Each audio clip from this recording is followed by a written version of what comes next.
La fréquence cardiaque représente le nombre de contractions du cœur en une minute. Elle est un précieux indicateur de la santé de notre cœur et de notre capacité à l'effort. On peut facilement la sentir en plaçant 2 doigts à son poignet. Il suffit de compter les battements de notre artère en une minute. Au repos, chez un adulte, elle est comprise entre 55 et 85 pulsations par minute. Pourquoi mesurer sa fréquence cardiaque pendant une pratique sportive? Que l'on souhaite perdre du poids, améliorer son endurance ou sa vitesse, consulter sa fréquence cardiaque pendant l'entraînement va permettre de savoir quelle est l'intensité de notre effort. Plus le rythme des battements du cœur est rapide, plus l'entraînement est intense. De nombreux programmes d'entraînement utilisent la fréquence cardiaque comme indicateur et s'articulent sur les zones de fréquence cardiaque, des zones qui correspondent à un pourcentage de la fréquence cardiaque maximale individuelle. La fiabilité de la mesure de la fréquence cardiaque sera donc essentielle pour bien calibrer notre effort et suivre notre progression. Attention, la fréquence cardiaque peut aussi évoluer en fonction de notre fatigue, le cycle des femmes, de la température ou de l'altitude. Il est important d'écouter son corps et d'adapter sa pratique à ses sensations. Les différentes méthodes de mesure de la fréquence cardiaque. Pour mesurer la pulsation cardiaque, il existe 2 méthodes. Les capteurs ECG, qui vont capter l'activité électrique du cœur, majoritairement des ceintures pectorales. Ou les capteurs optiques, que l'on retrouve sous nos montres ou sur des brassards et qui se basent sur l'analyse du flux sanguin. Comment fonctionnent les capteurs ECG? Les capteurs ECG, placés sur la poitrine, enregistrent les signaux électriques générés par les battements du cœur. Ces signaux précis sont transmis à une montre ou un smartphone via Bluetooth ou ANT+, assurant une mesure précise et en temps réel. Comment fonctionnent les capteurs optiques? Les capteurs optiques utilisent une technologie appelée photoplethysmographie, qui est basée sur la réflexion de la lumière par notre sang.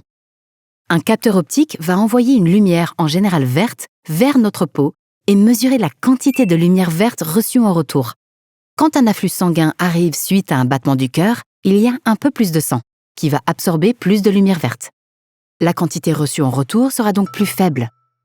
Entre 2 battements, il y a un peu moins de sang, donc moins d'absorption et plus de lumière verte reçue en retour. La lumière n'est pas envoyée en mode continu, mais en mode flash.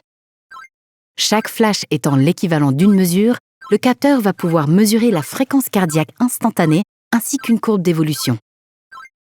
Les limites de la mesure par capteur optique. Le temps de latence. La montre étant située loin du cœur, le sang met un certain temps à arriver jusqu'au poignet. Cumulé au temps de traitement du signal par le capteur optique et ses algorithmes, cela va générer un décalage d'1 à 5 secondes entre la réalité et la valeur restituée, qui peut être impactant pendant une séance de fractionné par exemple. La position de la montre. Pour être précis, le capteur doit être le plus plaqué possible contre la peau pour éviter que la lumière ne se disperse. Il faut donc porter le cadran sur le dessus du poignet, positionner la montre en amont de l'os du poignet. Bien serrer le bracelet. Autre perturbateur des capteurs optiques. Même en respectant cette mise en place, certains éléments viendront perturber la mesure, comme le froid, qui va impacter l'irrigation des membres externes, la couleur de la peau, la pilosité, les tatouages, la forme des veines, l'eau de mer ou de la piscine, la transpiration et certains mouvements ou contractions des bras, comme en vélo ou en musculation. Quel capteur choisir selon son sport?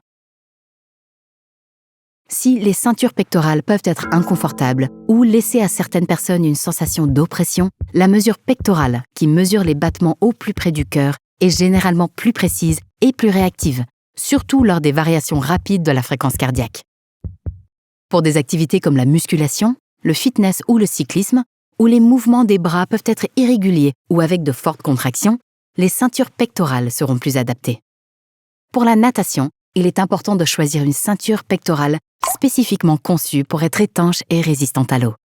Pour la marche et la course à pied, où les mouvements des bras sont souples et répétitifs, le capteur optique offrira une mesure efficace et pratique. Finalement, le bon compromis pourrait venir des brassards à capteur optique, qui ont l'avantage d'être plus facilement collés à la peau qu'une montre et qui se situent plus près du cœur, offrant donc plus de précision sans pression sur la poitrine. Conclusion.